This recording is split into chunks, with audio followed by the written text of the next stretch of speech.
Concerned about the growing darkness in the western kingdoms, the necromancer Zael journeys to Westmarch to restore the balance. Amid his quest, he crossed paths with Lady Celine Nisardo, the last heir to an ancient house, who seeks a necromancer to help convene with her late husband.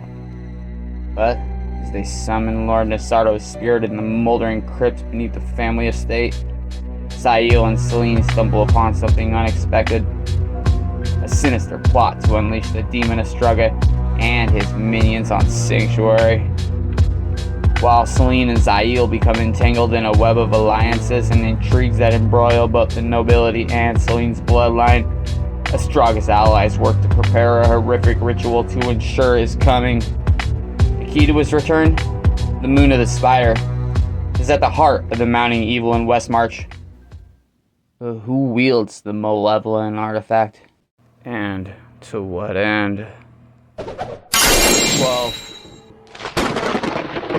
this isn't a wise idea, muttered Humbart from the pouch. Celine tapped the sack. Shh! Guards will hear you. She stepped up to the two men at attention near the doors of Titorion's office. They were the fourth such set that she had confronted since arriving. The time the noblewoman had been forced to explain at each juncture had driven her to the point of fury. Somehow, Celine was certain that the general's and Zael's path had crossed again, just as the nameless mercenary had suggested. If so, every moment counted, for surely Torion would not treat the necromancer well. I am the Lady Celine Nisardo, she declared imperiously. kindly inform General Torion that I would have word with him. Now, please. I will relate your message to the general's adjutant. A minute later, a young, dark-haired officer with a long nose and pointed chin stepped out. He gave Celine a gracious bow. My Lady Nisardo, this is an unexpected pleasure. Thank you, Alec. Please lead me to Torion, if you will. I must speak with him urgently. The adjutant's expression soured. My lady, now would not be a good time. There are matters about at the moment that have demanded his immediate attention, and I can't say when that might change. You see, Celine knew that if she let him, Alec would go on and on with his explanation. It was the method by which he deterred inopportune visitors, for most eventually tired of the barrage of words, and agreed to come back at the general's convenience, not theirs. She had witnessed him use it on others, but never before on her, a favorite of his commander. Steeling herself, the noblewoman cut into his reply. I understand how busy Torion is, but I think he'll want to see me, Alec. I can promise you that. But Lady Nisardo, the adjutant began, clearly aware that here was one person who would not so easily be swayed. They were both saved from further sparring by none other than General Torion himself. The veteran officer, the collar of his uniform undone and his sweeping hair somewhat disarrayed, came not from his office, but from the hall down which Celine had only minutes before walked. Pardon, my lady, rumbled Torion, sweeping past Celine without even realizing who she was. Captain Mathias, I needed to. He blinked, then glanced over his shoulder at her. My Lady Nisardo! The noblewoman kept her expression masked. General? Well, that deals with one matter I had for you, Captain. As for the other, I want you to send word for the guard commander on duty. Have him send a force to House Nasardo. Better yet, you lead the force yourself. Torian! Celine's eyes went wide. What do you mean to do? Soldiers in my home?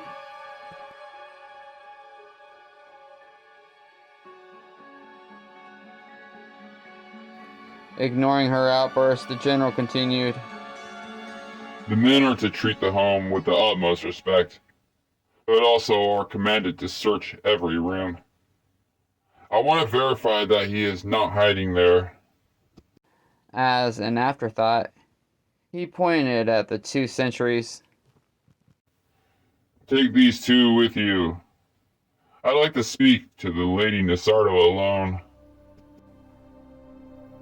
Alec Matthias gave Torian a crisp salute. Yes, sir. Come along, you pair.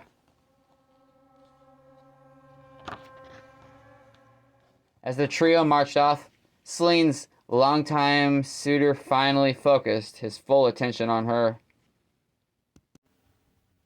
I was going to send an escort to your house, too. One for you specifically. Me? Why?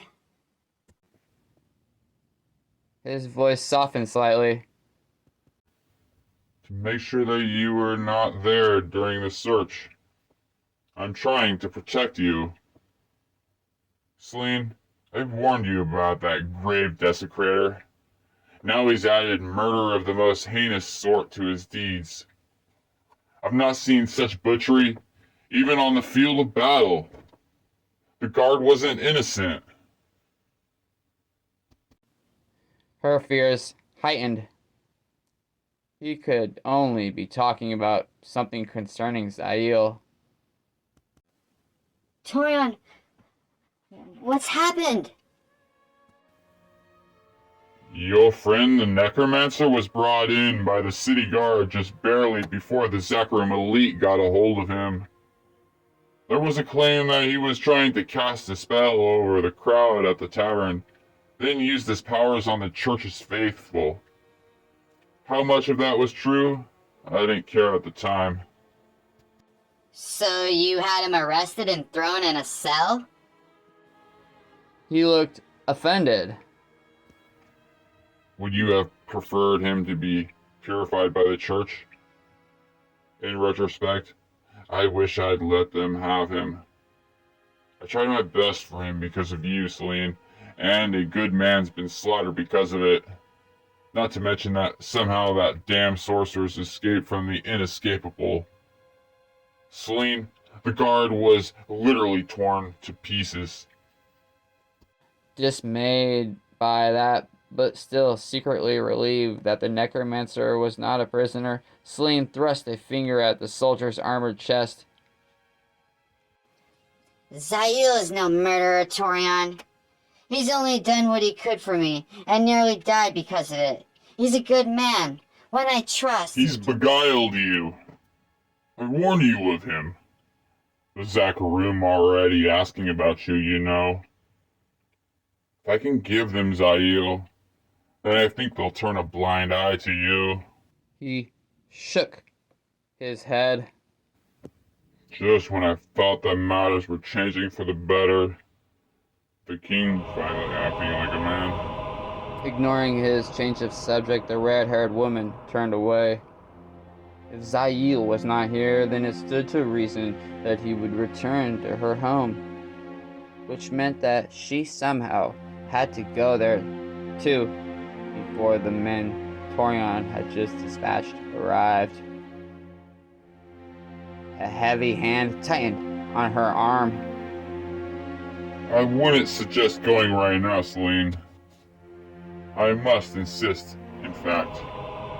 But the veteran commander got no further, for Celine, reacting instinctively, put her own hand on his. General Torian froze in mid-speech. Torian? She peered up into the man's eyes. They stared blankly at Celine, neither shifting nor blinking. A shiver ran through her. Peeling his fingers from her, she backed up. The general remained as he had been, his one arm stretched out, his fingers clutching into the air. The noblewoman touched the hand again. It felt warm. She leaned close to his chest, but could not detect any breathing. Oh, Torian, what have I done to you?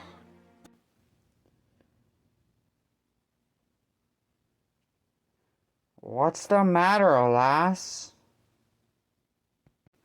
At first, Celine thought that the general had somehow managed to speak, but then she recalled Humbar in the pouch. It's Torian. He stands as if a statue. The hidden skull unleashed a low-spoken but very effusive epithet, then added, "Thought something went awry. Heard him send the others away, so I took a chance to speak. Does he look pale? Pasty?" No. It just looks like Torian. Only completely still. I can't detect any breathing. I've killed him! Not so, not so, interjected Humbar quickly. Seen the like before. Probably just temporarily frozen in place. 'Tis like he's sleeping. Really deep. Such sleep Celine had only seen with the dead. She shook her head. No! I've slain him! Nay! You've got the gift of sorcery. We've seen that already. And it's coming to the forefront. He's only asleep. Likely it'll wear off soon. She hoped and prayed that he was telling the truth.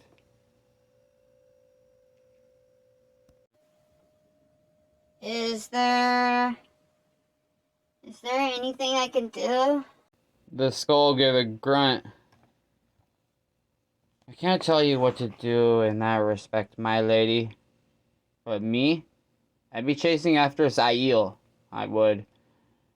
That lad is my friend. Celine did not hesitate. With a last sorrowful glance at Torian, she hurried away. Fortunately, the only guards she came across were those who had already allowed her to pass by. Unaware of what had just happened, they bowed their heads to the noblewoman, but did not slow her departure. Retrieving her mount, Celine turned back to the house in Sardo. The weather remained foul, but she barely noticed it. So intent was she upon reaching home before Captain Maethus and the searchers. Her one hope was that it took the adjutant a little bit of time to arrange his departure for a house in Sardo. Still, every second counted. It seemed an eternity before she reached the gates, but to her relief, there was no sign of the soldiers. Her own guard saluted her, then quickly let her through. There will be a party of soldiers arriving shortly, She informed him. My lady? Although his tone was that of a question, his eyes betrayed his suspicion as to whom they sought. Delay them as long as you can without causing harm to yourself. Please. It was a credit to the loyalty that she stirred in her servants that the man immediately nodded. You can depend on me, my lady. With a nod of thanks, Celine rode on to the house itself. She left the house near the front, then leapt up the steps. The pouch-carrying Humbart bounced madly at her side. The door swung open as she reached for it. Celine jerked back out of surprise, then felt the pouch containing the skull slipping loose.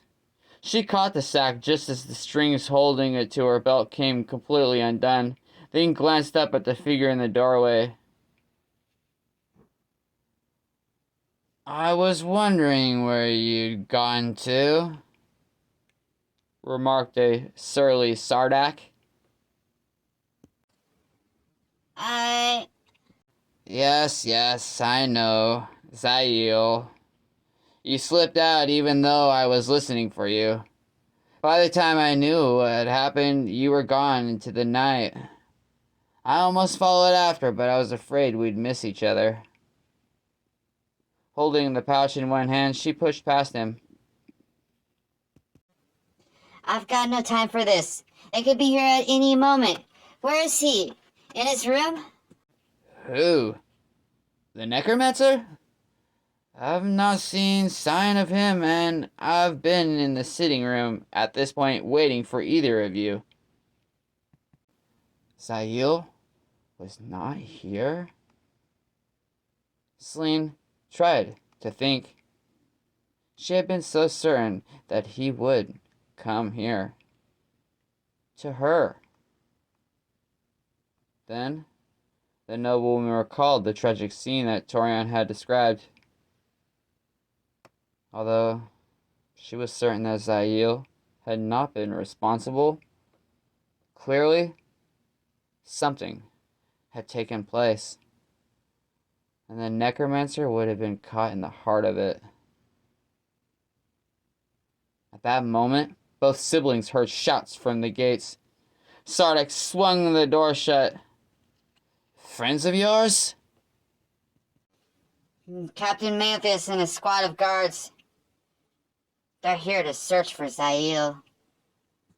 Well, he's not here, but they'll search anyways. What do you suggest we do, sister? Let them go ahead? Seems reasonable. She suddenly thought of Torian. If the adjutant met her, he would wonder why she had so quickly returned, and also how she had managed to slip free of his commanding officer in the first place. It might be best if I wasn't found here. Sardak, don't ask me why. His brow arched.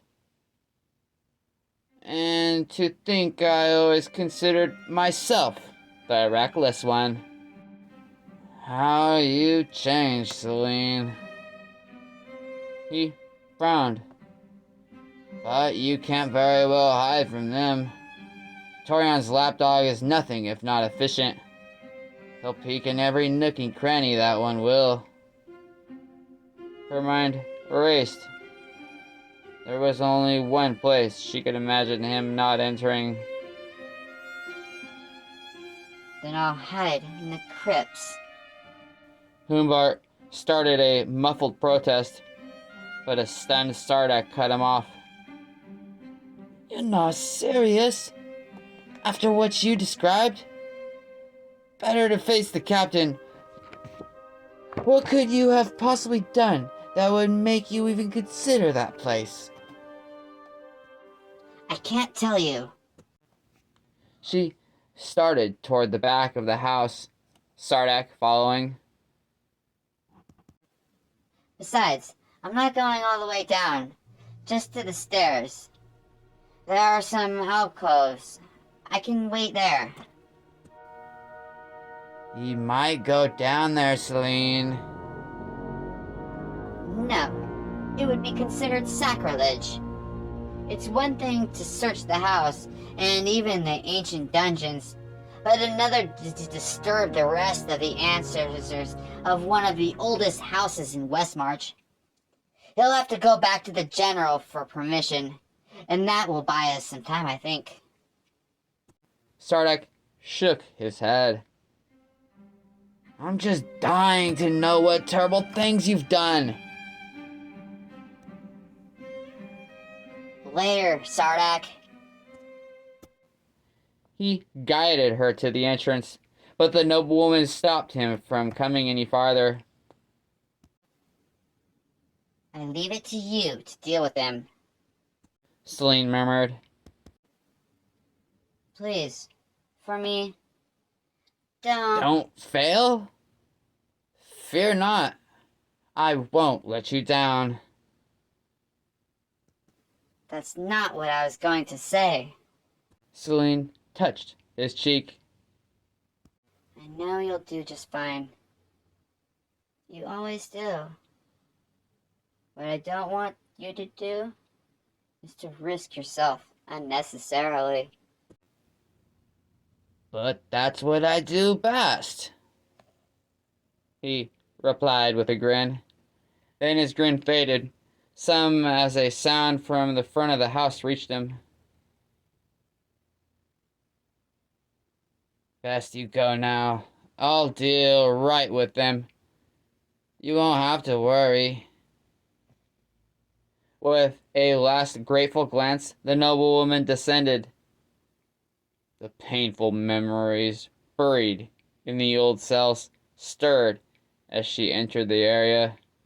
But, as Celine had done since childhood, she forced him from her attention. At last, Celine reached the crypt door. There she paused, struck by the sudden recollection that she had left her horse in front of the house. Celine cursed herself for a fool, but this situation could not be helped. It's too late to go back, she told herself, and besides, Alcmaeus might not even recognize her mount. Perhaps Sardak would be able to salvage the matter simply by saying that it was his. Perhaps. It was all too much. Celine knew that she should just go back and face the captain. Before long, Torion would be discovered, and all would recall who had been the last to see him. At least, if the general's men took her into custody, she would not have to fear an inquisition by the church. But then Sardak would be left to fend for himself. And there would be no hope at all of saving Zael, if he was even still alive. The door to the crypt proved impossible to open with only one hand. Celine put Humbart's pouch on the floor and began struggling with the handle. The skull remained silent, clearly aware that even the slightest sound might be heard by the men in the house.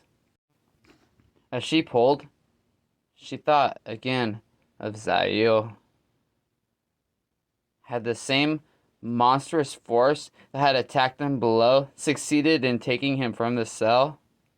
If so, it seemed, as even the habitually reckless Sardak had pointed out, folly to now enter the ancient chamber.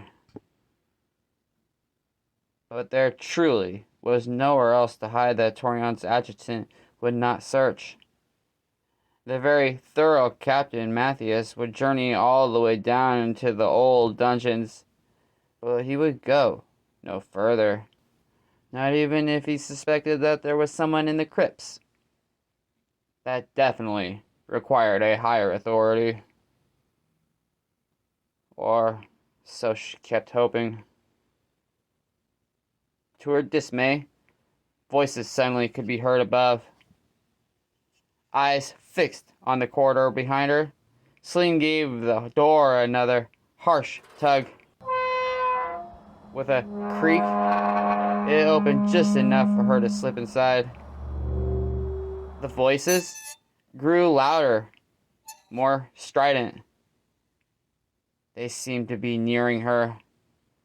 As quickly as she could, the anxious noblewoman entered, then pulled, with a much too loud groan, the door shut behind her.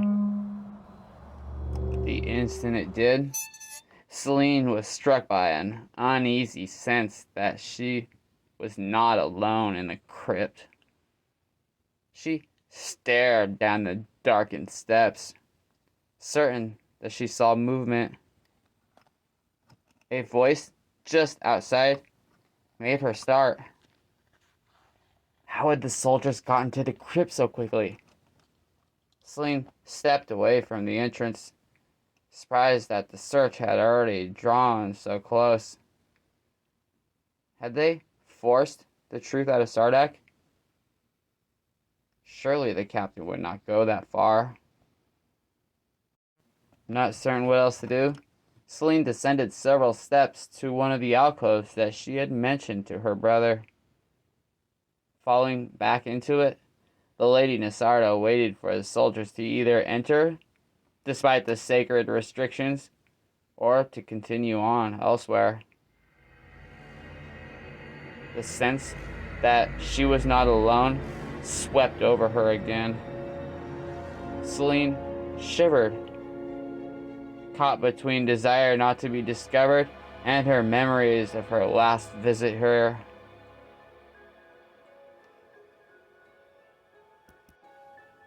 If only I had light. Celine thought as she pressed herself flat against the stone. Just a little light. Something Alex men wouldn't notice if they're near the door. A small blue glow formed before her. Celine let out a short gasp, fearing that she had been heard. The noblewoman waited for the door to swing open and the soldiers to come rushing inside, but the door remained shut. As she waited, Celine continued to stare at the astounding glow. For some reason, it comforted more than frightened her.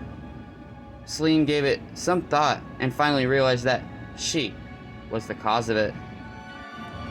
She had asked for light, and it had formed. Fascinated, the noblewoman reached out to it. It was slightly warm to the touch, but in a pleasant way. Curiously, at the same time, her general sense of unease concerning the crypts was fading away. Celine glanced at the door. The voice had ceased. She exhaled, her pulse finally slowly to something akin to normal. Suddenly, a movement at the bottom of the steps caught her attention. She stared. At the very edge of the glow, Celine made out the silhouette of a hulking figure she would have known anywhere. Wolf? Celine took a step down, the glow matching her movement. The silhouette seemed to ripple, then shifted deeper into the crypt. Fascination and fear intermingled.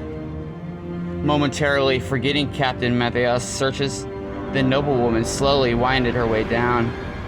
Yet, no matter how far or how quickly she descended, the shadowy form ever remained just at the edge of her vision. Despite that, Celine was absolutely certain that it was her former bodyguard whom she saw. But Polf is dead, part of the Lady Nasarda reminded herself. Nonetheless, Celine continued all the way to the base of the stairs. The glow matched her step by step. She could now see the first few vaults, but no longer any sign of the elusive shade. A small spider scuttled out of the light, and Celine suddenly recalled with vividness the attack by the demonic creatures. Good sense returned. She backed up the last step. Better to wait in the alcove or, if she could, even leave the crypt entirely. She had made a mistake in coming here. Her hand slipped to her side, and only then did the Lady Nassar discover that yet another terrible mistake. She had left the pouch with Humbart outside. In fact, the more Celine thought about the voice she had heard, the more it seemed that it had been the dead mercenary calling to her. He had probably tried to alert her to her carelessness, but was too late. The door had muffled his voice enough for her not to recognize it. Berating herself, Celine started up. If one of the soldiers did come back out to search the grounds, and in the process discover the pouch and its unsettling contents, even the ancient custom and privilege might not be enough to keep Captain Matthias from daring to enter the crypt. But she took another step. A voice echoed in her head. Mistress. Celine hesitated. Biting her lip, she glanced over her shoulder. Mistress. The noble woman stepped down. She saw nothing ahead of her, yet the voice seemed real enough. Mistress. She looked to her left, and there, half lost in the shadows, Death Pulse stared down at her. Despite his terrible demise, he now looked whole, albeit pale and somehow hollow. Reaching out tentatively, Celine whispered, Dear Pulse? Is that you? His head tipped forward, and although his lips remained set, she heard his voice again. I live to serve you, mistress. There was no mockery in his tone despite the irony of what he had said. His eyes held a sadness, yet also a defiance. Pulse. Dear Pulse. She started toward him, but the light followed, and as it did, the bodyguard's form rippled and retreated. Pulse seemed to exist neither in the dark nor the light, but only at the edge of both. Celine immediately halted. What? Why are you here? I live to serve you, mistress. He repeated. One arm rose, pointing deeper into the darkness.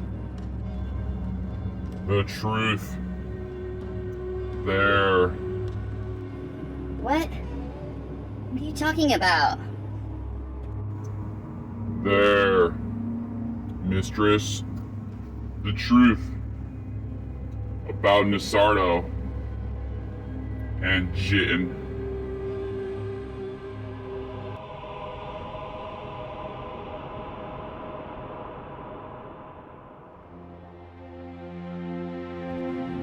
Jitten?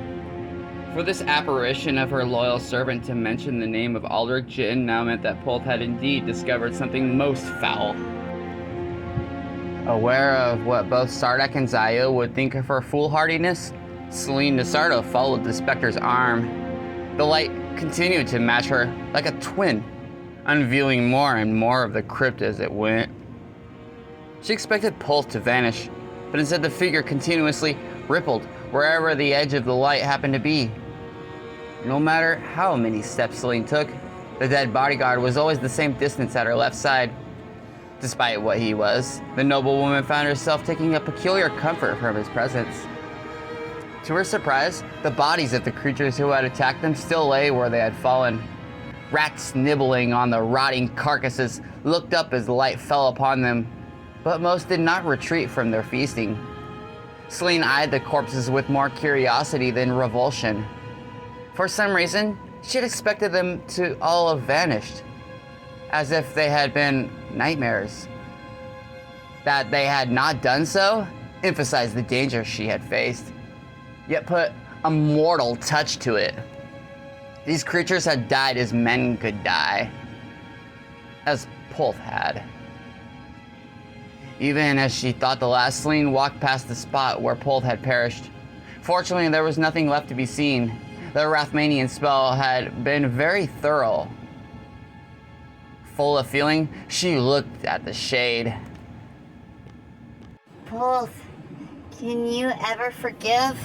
He silenced her with a shake of his head, then pointed ahead. The message was clear. Polth wanted her to continue on, no matter what. His own death meant less to him. She journeyed past Riordan's vault and those of her parents.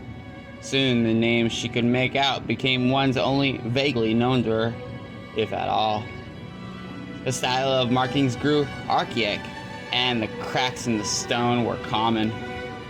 At last she came to the end of the vast crypt, and another set of ancient steps. There? She asked, indicating the path down to the next level. In reply, Polth pointed at the steps. His ability to speak seemed very limited. A tear came unbidden to Celine. She had heard tales of ghosts doing great things for those whom they cared, but never had she thought she experienced it firsthand. I pray that you can go to rest after this. The Lady Nisardo muttered to her companion. Polth only continued to point down. With her ever-present light to illuminate the path ahead, Celine descended. The thick, moist air met her as she went from one level to the next.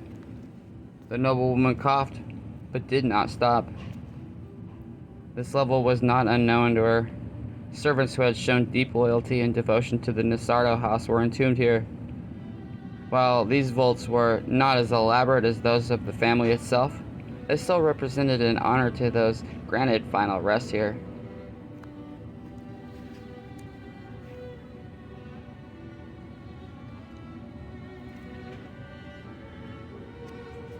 Only a select few of each generation were allowed such a fate, and Celine had expected Polth to be one of them. Unfortunately, there existed nothing of him to put in the vault. But the specter seemed unmindful of the honor he would miss. When the noblewoman looked his way once more, all the giant did was point insistently down the vast hall. Moss covered many of the older vaults. Several no longer legible nameplates. As she wandered her way through the crypt, Celine started to wonder if the honor would have been worthy of her bodyguard. Curly, even before she had inherited House Nisardo, this level had been in need of cleaning and rebuilding. Then, the light floating ahead of her fell upon a sight that gave Celine pause and made her wonder at the worth of her entire trek. Rubble filled the rest of the chamber. The collapse was centuries old, but no less daunting. Mixed among the rock and earth were bits of carved stone and even fragments of bone. A slab that she finally identified as part of an upper floor jutted out of the top of the collapse. She knew the tale, of course. It had taken the Nisardos years to rebuild this part of their estate after the collapse from the tremor. They had concerned themselves most with the house above and the 2 levels of the crypt important to them. No one, it seemed, had been eager to dig out the older level. It had been said that some had even called the collapse a blessing. But what was the purpose behind leading her here? Did Polth think that she could float through solid rock? Celine thought then of the magic she wielded. Did she dare use it here and now? She glanced at Polth, but the shade merely stood there, as if waiting. There seemed no other choice but to attempt a spell, yet the would-be sorceress had no idea just how. All of her previous spells had come unconsciously, the result of reactions to potential or immediate threats. She stared at the vast mound of rubble. Perhaps if she tried something small at first, such as moving just a few small stones. Then, if that worked, a spell on a larger scale. Steeling herself, Celine moved closer. No! The ghost's warning came too late. The rubble under her feet gave way, and a pit opened up beneath her. Celine desperately grabbed for some hold, but everything she touched fell in with her. Screaming, The noble woman vanished into the darkness below.